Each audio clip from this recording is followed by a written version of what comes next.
Hello, everyone. This is Trevor Shelby doing a special opening for this bonus episode. This is the bonus episode is basically the Silent Night, Deadly Night series, all put into one episode. So intros and outros have been removed, and I've kind of put it all together here. So if you've already listened to it, you don't have to listen to it again. If you want to, that's fantastic. Um, I hope you all are doing fantastic as well. I've been doing pretty well. Just recovering from COVID, so it's been a rough week. I'm gonna tell you that right now. It's been a rough week, but I've gotten a lot done this month for this next year's worth of show. I've actually gone through, I spent a lot of time identifying tons of true crime cases that you guys have probably never heard of, and kind of doing some preliminary research on those. And then I've gotten a few good stories written. So it's been a pretty eventful month, even though I ended up with the global bastard, everything that's going on right now. So, with that being said, I hope you enjoy this bonus episode, and I look forward to having new episodes coming out next month. It's gonna be a blast.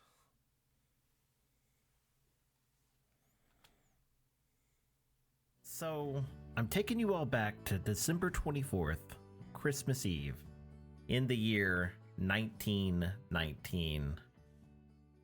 We're in Louisville, Kentucky. Deputy Coroner Singer was having a quiet Christmas Eve at home when his phone rang.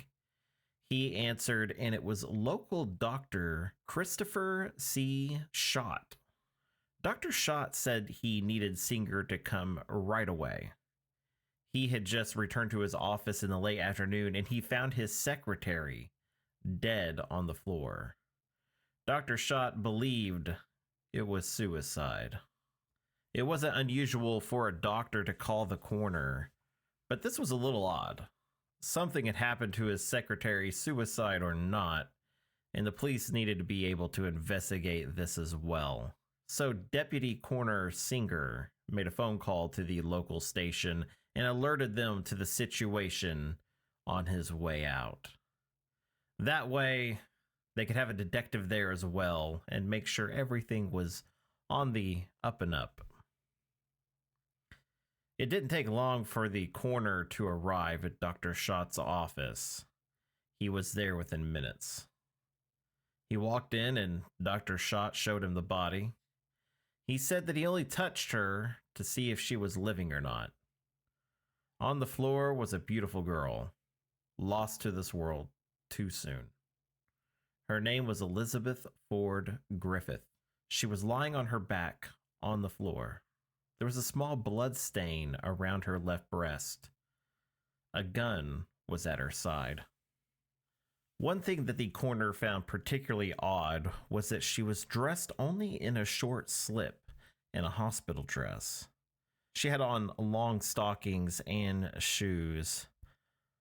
While he was investigating the body, Dr. Schott again suggested that this was suicide, nothing more. So the coroner checked for signs that she had done this to herself. One missing thing was the telltale signs of powder burns that a gun and a bullet produce when it's fired and hits something at close range. There were no burns on the girl's clothing or the body, which suggested that Elizabeth did not do this to herself. He estimated that she was shot sometime between noon and 3 p.m. When detectives arrived, they examined Elizabeth's body, and then they asked to speak to Dr. Schott to get his statement. He said that he and a 13-year-old girl, Lorene Gardner, who was a local girl he knew, had left the office to deliver some Christmas presents to some of his patients at noon. Elizabeth was in the office cleaning and handling the phone. The office needed cleaning pretty badly, and she would be busy for most of the afternoon.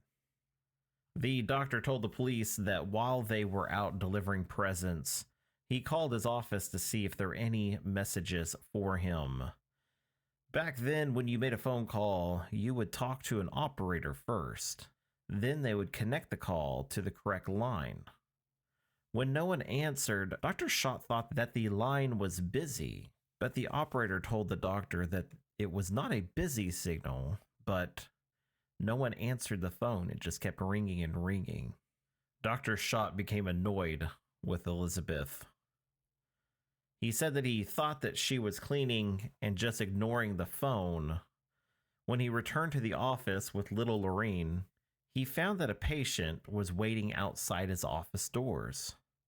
The door was still locked, and she had waited around to see if anyone would let her in. So Dr. Schott unlocked the door, and he ushered everyone through the door. He said he was still annoyed because the office looked as if it hadn't been cleaned at all. He said he called out for Elizabeth several times. When she didn't answer, he checked for her in all the rooms, and that's when he found her. The police asked Dr. Schott about the gun that was found, and he confirmed that it was his. He kept it at his office for protection. Elizabeth knew about the gun and never said anything about it one way or another. Police asked about Elizabeth, what was going on in her life, who she was seeing, and what he knew about her. The doctor told them that she was engaged to Captain George Jordan of the 7th Field Artillery, 1st Division. They were to be married on Christmas Day, but had recently changed the wedding date. He also told them that he, too, had been engaged to Elizabeth at one point. They had been together when she was younger. At this statement, the detective was kind of taken aback and asked how old Elizabeth was. The doctor said that she was 17, but when they saw each other, she had lied to him about her age. She was only 14 years old at the time. When they had split up, she met the captain, and they soon fell in love. But he admitted that she still had feelings for him, and he too for her. The police took the doctor at his word. So far, there was nothing to charge him with, even though he was quickly becoming their prime suspect. But they now had another name to look into, Captain George Jordan, and they needed to speak to Elizabeth's parents as well. But for good measure, the police took the doctor into the police station while they ran down their leads and decided if they had any further questions for him. Because they didn't know when Elizabeth had been shot, police started canvassing the neighborhood. They wanted to talk to anyone who heard the gunshot. Hopefully they knew what time it was. The first place detectives went to was Elizabeth's parents' house. They had to inform Mr. and Mrs. John T. Griffith that their daughter was now deceased. Upon receiving this news, they were both in shambles. Mr. and Mrs. Griffith openly sobbed at this news. They spoke about Elizabeth's relationship with Captain George Jordan, how they planned to marry but had put it off for a few days. The detectives asked about her relationship with Dr. Schott, and they told the detectives that they believed that their relationship was over. Still, they were uneasy with her working at her former fiancé's place of business. Dr. Schott was a bit of a playboy, and they didn't know what was going on behind closed doors. The detectives asked if there was any other men in Elizabeth's life, anyone who wanted to do her harm or wanted to stop her from getting married, and they told the detectives that there was no one. Detectives also spoke to Katie Mae Griffith, Elizabeth's little sister. She stated that she called the office to talk to her sister right around 2 p.m. When she called, Dr. Schott had answered the phone. She knew it was him by the sound of his voice. This was a direct contradiction to what the doctor had been telling everyone. So this was a pretty big deal. The police then visited Captain George Jordan. They asked him to come into the station and they told him what had happened. Immediately after being told about Elizabeth's murder, he broke down and began to cry. They had to rule him out as a suspect, so they asked him where he was that afternoon. He gave them the names of his superiors who he was working with. They and his other squad mates all provided rock-steady alibis. There was no way that the captain had anything to do with the murder.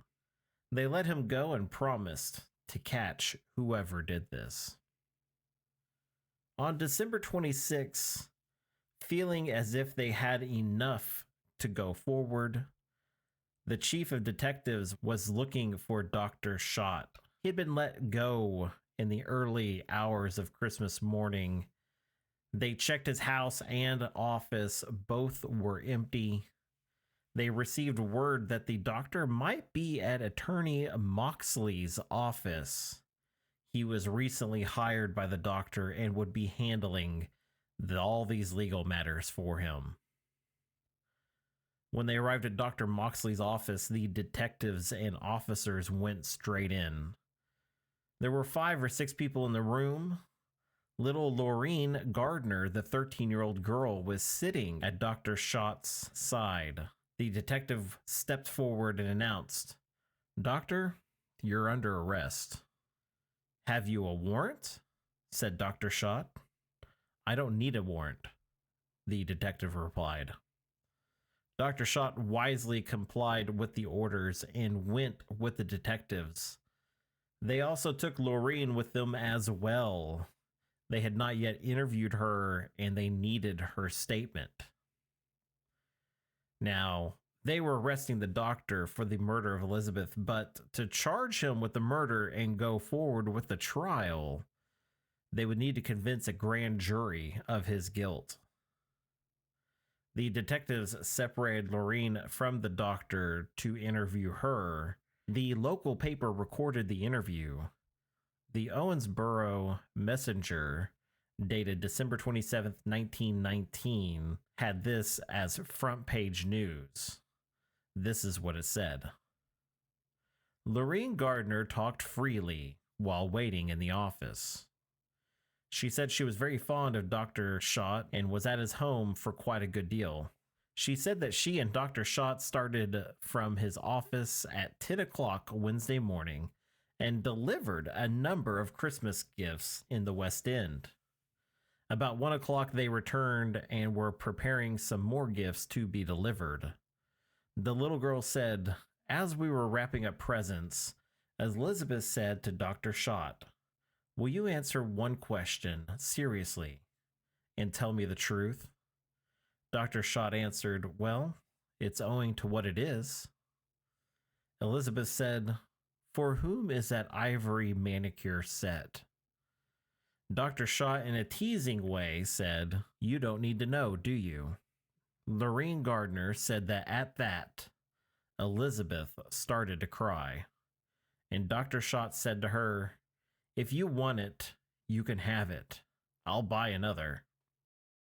Miss Griffith answered, "No, I don't want it." At about 1:15, we left on the second trip, continued the child.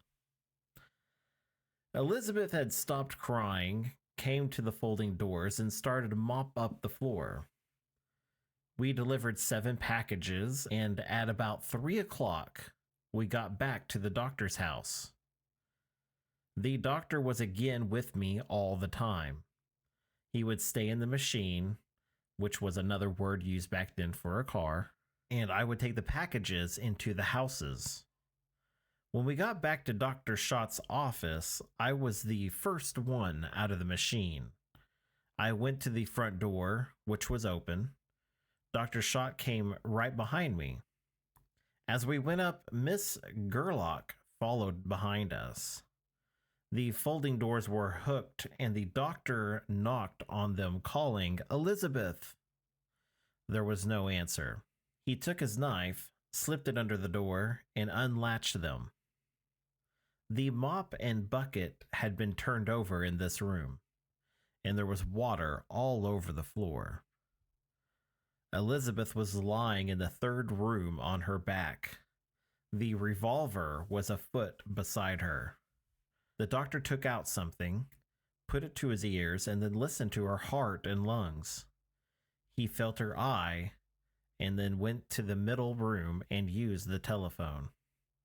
Dr. Schott, who was now in a prison cell, asked that they talk to Miss Janine Brands, who spoke to Elizabeth throughout the day. She knew that Elizabeth was alive when the doctor was away. She had called him and told him what had transpired. So the detectives did just that. They went down to Miss Brand's home and they asked her about her story and hear for themselves what she had to say. The Courier-Journal reported the interview in Louisville, Kentucky on December 27th, 1919, and was featured on page 3. I received a bill from Dr. Schott, which had been settled a year ago. At 9 o'clock Wednesday morning, I called his office to get the matter straightened out. Miss Griffith answered the phone, informing me that the doctor was out delivering Christmas presents, and asked me to call in 15 minutes. Determined to reach the physician, I followed her instructions, called up at 15-minute intervals until 4 o'clock. Perhaps it will seem strange, but as the day grew older, the girl's voice seemed to change. In the morning, her mood was cheerful. After dinner, it was sad. I felt something was worrying her. She sounded as though overcome by some great grief.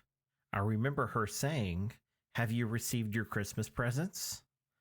I told her that I expected no presents and that I was not bothered about anticipating them or getting them. Then I asked if she had received any, and brokenly, as though sobbing, she replied, I don't know. Could Christmas presents mean nothing? I am too sad to care." It didn't sound like the Miss Griffith I had talked to earlier in the day. Now I believe that she was wounded at the time, and I paid little attention to her talk. Being a trifle angry at receiving a bill I had paid, I called again at 2:30 but received no answer. After that, I called until about 4 o'clock, when Dr. Schott answered the phone and, in not an excited tone, said a serious thing had happened. Now, there are only a couple of scenarios that I can come up with that explains what might have happened in this case. Given what has been told so far, it is conceivable that Elizabeth has become sad about what was supposed to be her wedding eve. Perhaps she was still in love with the doctor and she was getting cold feet. The sight of the nice manicure set going out to someone as a present made her believe that maybe the doctor was moving on. Perhaps she had thought about it, taken the gun from the doctor's office and killed herself in a way that no powder burns were produced. It's also possible that the doctor did indeed commit the murder himself. If he did, he might have been using the young Lorraine as a naive alibi. If she were waiting in the car and the doctor shot Elizabeth on their way out, perhaps she didn't hear or know what was going on. But the doctor also admitted that he was dating Elizabeth when she was 14 years old. Maybe he had seduced Lorraine, who seemed quite taken with the doctor in her statement to the police. If so, she might be fully aware of what really happened and was determined to help the doctor no matter what. What really speaks to this is the statement from Miss Brands. She said she'd been calling every 15 minutes since 9 a.m., but if that was the case, why didn't the doctor talk to her when he was in the office? She said that after dinner she called again and it didn't sound like the same Elizabeth she'd been talking to earlier in the day. Perhaps she wasn't talking to Elizabeth at all. Maybe it was Lorraine. On December 27th, the state attorneys pressed forward with the charges of murder against Dr. Schott. They now will have to convince a grand jury of his guilt to formally charge the doctor with the murder. This would be the decision of the decade, and it was only a grand jury hearing. Elizabeth was engaged to Army Captain George Gordon. She was found dead at work. Her boss and former boyfriend, Christopher G. Schott, was the prime suspect in the case. He told police he was out delivering presents with little Lorraine Gardner. When he left Elizabeth, she was alive and well. When they came back, she was dead. The doctor stated that he believed that Elizabeth had taken her own life. The coroner believed otherwise. If Elizabeth had shot herself, she would have to have done it in a very odd sitting position. She would have powder burns on her clothing, showing that the gun was pressed near her, and none of those were present. So the weapon had to have been fired away from the body, making it all too difficult to do when in an odd sitting position. Besides that, there was little evidence that the doctor had committed the crime. At this time, the only person who could break the doctor's alibi and show that he was indeed at the office near the time of the murder is coincidentally the victim's sister, Katie Mae Griffith. She stated that she had called around 2 p.m. and that the doctor answered the phone at that time. But there was something just being revealed to the public. There was another witness to the doctor's whereabouts at the time of the murder. You see, one of the first things that police had done was canvass the neighborhood. They interviewed anyone and everyone who lived within the area. Police wanted to know if they had heard the gunshot and if they knew what time it was. Police got much more than what they bargained for when they talked to Miss Ellis Rudolph. She told the police that she lived across from the doctor's office, that on Christmas Eve around 2:30 p.m., she heard a gunshot. She stepped outside to see what had happened, but all she saw was Dr. Schott coming out of his office. He approached Miss Rudolph and asked if she had heard anything, and she told him about the loud bang sound. The doctor told her to check to see if anyone else had heard it, but the doctor was gone when she came back. A second witness came forward as well, Mr. William J. Ryan. He stated that he was walking down the street when he saw Dr. Schott come out of his office right around 2:30 p.m. He said they had a very brief conversation, and then he just went on about his day. He didn't realize until he had heard about the death of Elizabeth and the arrest of the doctor that he might have just seen the doctor just right after the murder. These statements gave the state attorneys enough to arrest the doctor for murder. But Dr. Schott was not the only one in trouble here, because the state's attorneys were so sure that the doctor was not telling the truth about his movements on Christmas Eve that it meant that little Lorraine Gardner, who stated she was with the doctor the entire day, was also not telling the truth. Since the doctor's arrest, the police had let Lorraine go into a detention center. Their reasoning was that her parents let her do as she pleased and were obviously not watching over her. The judge placed a $200 bail on her release, and her parents quickly paid it. So detectives knew that she was back at home. So on December 28th, 1919, police and detectives entered the Gardner home and then arrested Lorraine as an accomplice to murder. While she was being arrested, her parents were pleading that she not be taken.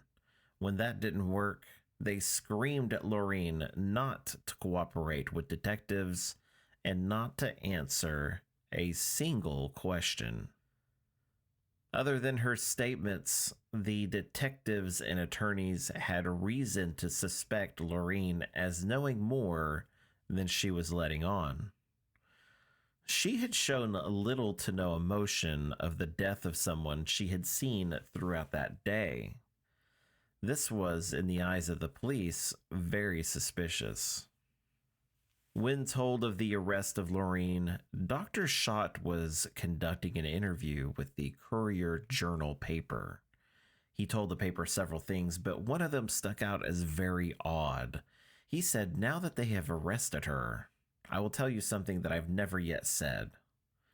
After Lorraine and I left the standard dairy lunch before the body was found on Wednesday and were getting in the automobile, I said, 'Gee, I wonder if she killed herself.' When we arrived in front of my office, I said, 'Lorraine, you can come in the office with me. I had a fear that the girl killed herself,' he said." The statement was very odd. To be brought up in such a manner only casts more doubt in Dr. Schott's innocence in my eyes. He's trying too hard to prove his own innocence here.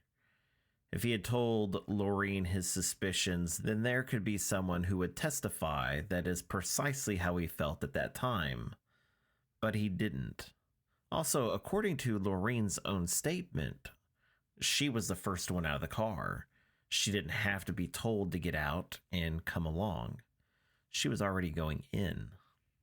On New Year's Eve, Dr. Schott is let out of jail on an $8,000 bail.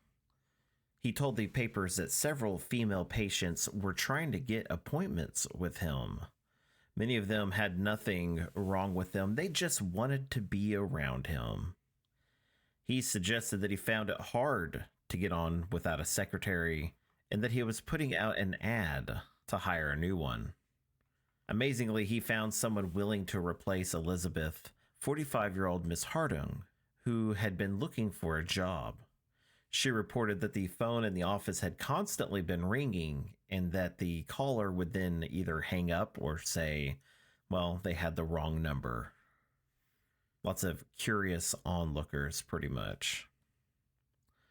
Oddly enough, the same night that Dr. Schott is let out of jail, someone went to the address that the paper listed where Mr. William Ryan lived. He's the one who's a witness and said he saw the doctor at his office around the time of the murder. And this unknown person left a letter at the door that threatened the life of William Ryan. This letter was written in red ink and had a photo of William inside with red ink splattered on it like blood. The letter was handed over to the police. The coroner's jury announced their verdict on January 3rd, 1920. They were split on if Elizabeth killed herself or not. They could not really say one way or the other. They knew that she had died of the gunshot, but not by whose hand. The problem they had was that they did a test with Dr. Schott's gun. They shot a piece of cheesecloth with it at various lengths to see how far you would need to hold it out to not get powder burns.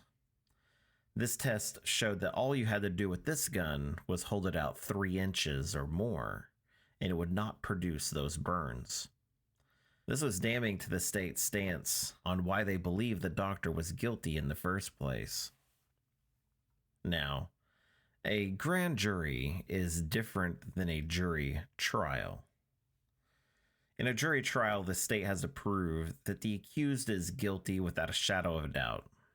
It's the state's job to show that 100% this person is guilty.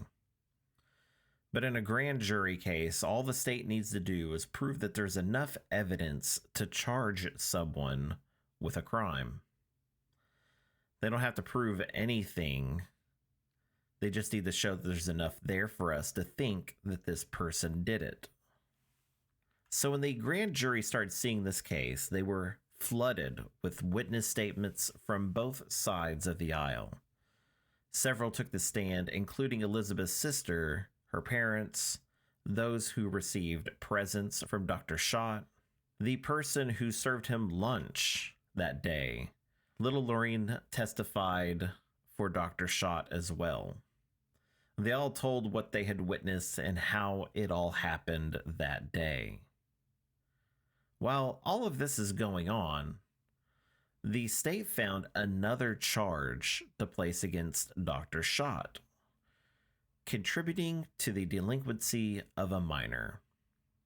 Dr. Schott and Lorraine Gardner's parents were all brought up on this charge. The state was basically saying that you personally helped this child break the law and did nothing about it. This wasn't a severe charge. It didn't mean that they would spend a lot of time or any real time in jail or prison if convicted. But because this is such a publicized case, it ended up being in almost every paper in the state. It took several days for the jury to decide whether there was enough to charge the doctor with Elizabeth's murder. In the end, they exonerated Dr. Schott of any wrongdoing. It was the decision of the grand jury that there was just not enough evidence to bring the doctor up on murder charges. Elizabeth's mother came out and spoke to the press after the verdict. She talked to the Owensboro Messenger, and this was published on January 14th, 1920. "There's another and higher court," said Miss John Griffith, mother of the dead girl, when she heard the grand jury's report.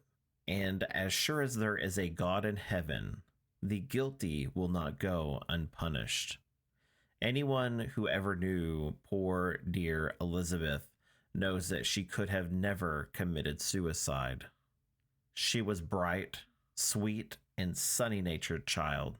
We have received 6 or 7 letters every day since she was killed from people all over the country expressing their sympathy."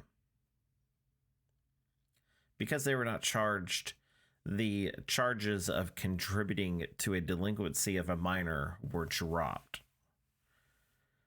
The state tried every which way to hold and stop the doctor, but it seemed like they failed at every single point.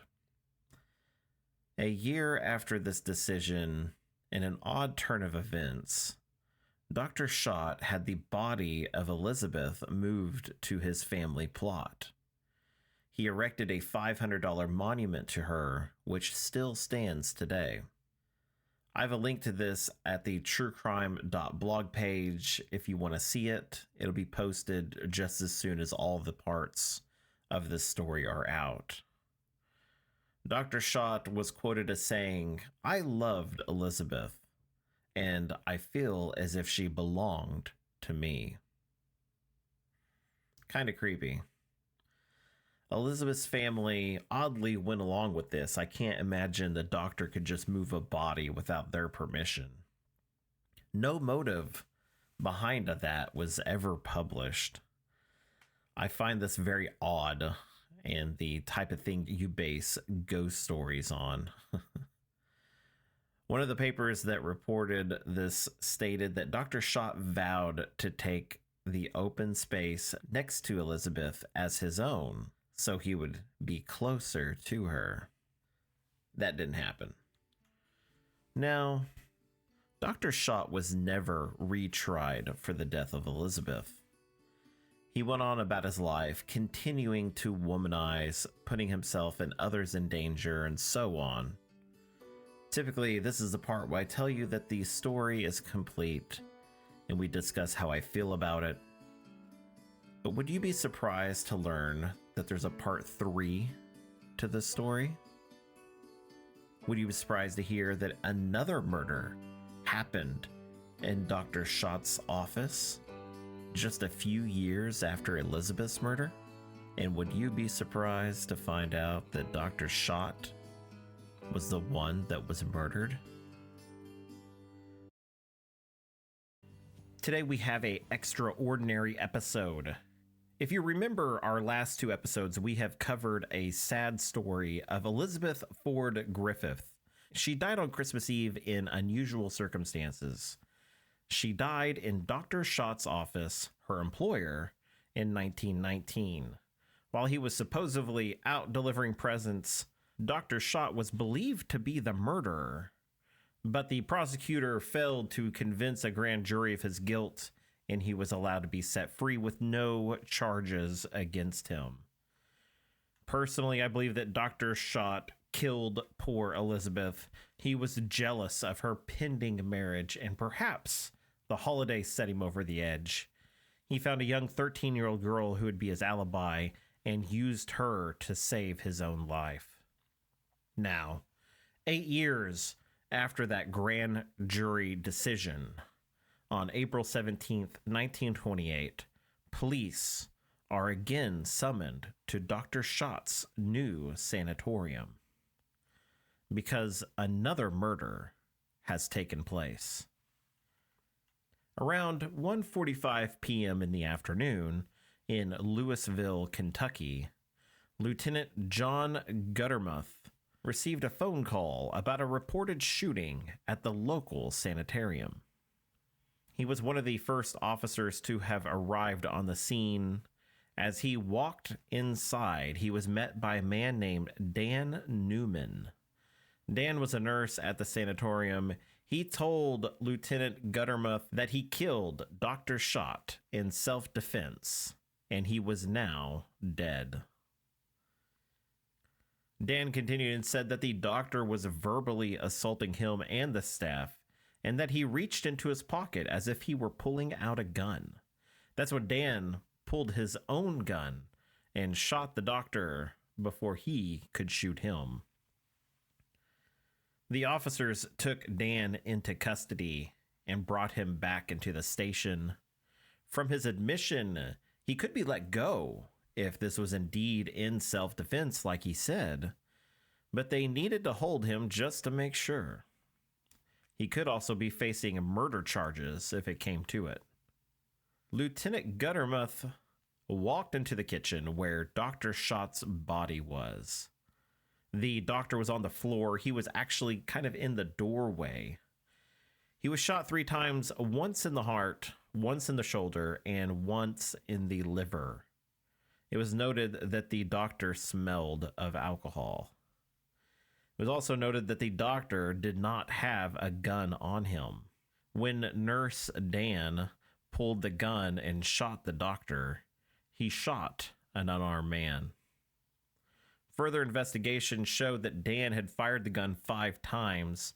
2 bullets missed and struck the room behind him. Detectives then interviewed the only witness of the shooting, Miss Frances Beckley. Miss Beckley stated that the doctor had awoken a patient in the sanitarium and that he was berating her. And then he shouted at Miss Beckley to put her to bed. Then he noticed that a key was not in the door to the kitchen where it was supposed to have been left. He then turned back and started shouting and cussing at Miss Beckley. She is just a cook, by the way, not a nurse. It was her job just to operate the kitchen, not take care of the patients. That's when Dan stepped in and told the doctor that he could not treat his employees that way. The two got into a heated argument, which then ended with Dr. Schott being killed. Dr. Schott had been spiraling out of control for some time now. Ever since he was accused of Elizabeth's murder, he had never really gotten back to normal. Instead of a private practice, Dr. Schott decided to open up a sanatorium The first one he opened up actually burned down. He made the news when he helped rescue several nurses from the building. He also made the news when he wrecked his car in 1925. The woman that was with him sued him for several $1,000s because he was driving so recklessly. She refused to say why she was in the car with the doctor, just that he was driving unsafe when they wrecked. In the months that led up to Dr. Schott's death, he had been drinking a lot.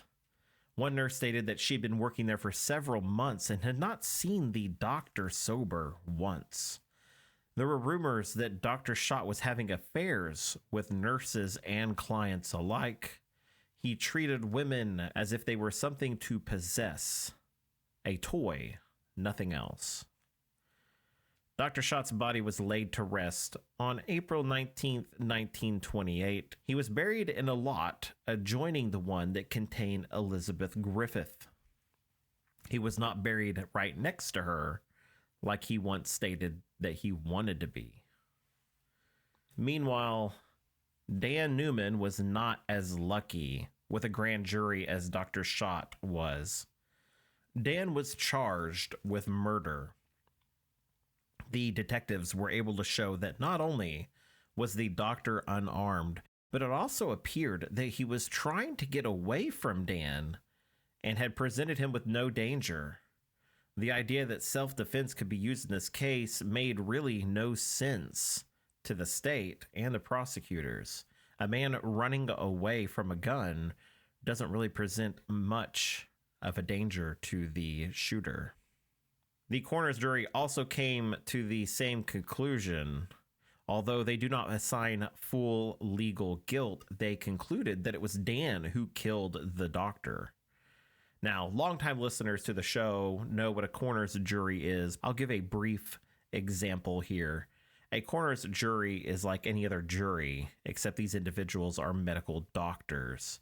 Depending on the state, they examine the body and make a conclusion of how they died. And in some states, they investigate the crime and name who they think was responsible for it.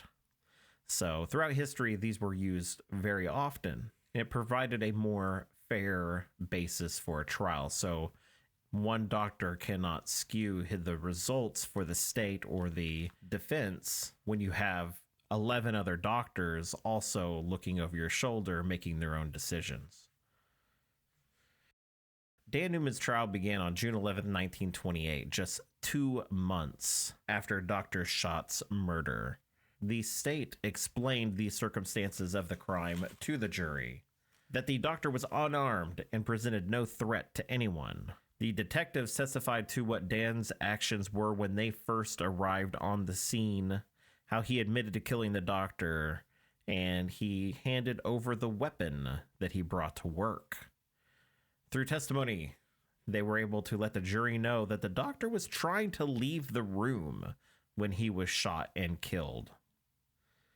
But when it came to the defense, they came up with a very unique strategy. They called witnesses that spoke about the doctor's excessive drinking. They talked about the wild parties that he threw and how he treated women horribly on the regular. They interviewed the nurses who were talking about affairs that he had with multiple women and that he was always drinking while at work. They then called Dan Newman to the stand. He told of a story of how several months before the shooting, he was spending time with Dr. Schott while he was heavily drinking. Dr. Schott confided with Dan that he killed not once, but twice, and had gotten away with 2 murders. He bragged that he could not be taken down by anyone. Dan didn't like where this conversation had gone, and he changed the subject. But the next day, the doctor remembered what had been said, and that now someone knew of his past crimes. Ever since then, Dr. Schott began to treat Dan horribly. He even threatened him several times, and witnesses were called that had heard these open threats. This is why Dan was carrying a gun to work. He was afraid that Dr. Schott would try and kill him, just like he did his last two victims. On the day of the shooting, Dr. Schott was in a rare mood. He was treating everyone horribly, and Dan had had enough when he saw him screaming at the cook. So Dan told Dr. Schott that he could not treat his employees that way. The doctor started yelling at Dan, and then he reached into his pocket as if he were grabbing something. Dan mistaked it for a gun, and so Dan pulled his gun first and shot the doctor. He told the jury that he didn't want to, but he felt like his life was indeed in danger. The case was handed over to the jury. They deliberated for only 31 minutes. When they came back, everyone felt as if they knew what the verdict was. It was never a good sign for the defense when they came back this quickly. The jury found Dan Newman not guilty of murder. It was said that Dan bounced up and down in his chair joyfully when the verdict was read aloud. Afterwards, members of the jury came down and shook Dan's and his counsel's hands. The state prosecutor was furious at this judgment. He asked the judge to throw out the self-defense plea and convict Dan for murder. He also asked the judge to sentence him to 20 years in prison, but the judge struck that idea down quickly. This case is very odd start to finish. This is one of those cases that could have gone very bad very quickly for Dan, but the jury sided with him and believed in his testimony enough to let him off on self-defense, even though the doctor was unarmed. Now, don't get me wrong. I have minimal sympathy for Dr. Schott. I believe that he murdered Elizabeth and got away with it. I also believe Dan when he says that Dr. Schott admitted to killing 2 people. It makes me wonder who that second person could be. The only time I could think of him actually maybe getting away with a murder is maybe during the time when he had a fire at the sanatorium before, but I didn't read of any deaths, but I didn't look into it too hard. But in many ways, I also think that Dan also got away with murder here. Yes, he was threatened by the doctor, but I don't believe it was enough to really say, hey, I killed him, it was self-defense, he was unarmed trying to get away. It doesn't all kind of fit together for me for some reason. But for personal reasons, I don't hate that Dan was not charged for killing Dr. Schott. Given his past actions, I don't hate it. So that's just me though. But this is all the time I have for today. I hope you all enjoyed this short series. I'm gonna work on more Christmas. I'm gonna work on some more Christmas themed stories for the podcast, and also a few that's gonna debut on the website truecrime.blog. So make sure you go there and check those out. Make sure you subscribe to the podcast. I will see you all next time. See ya.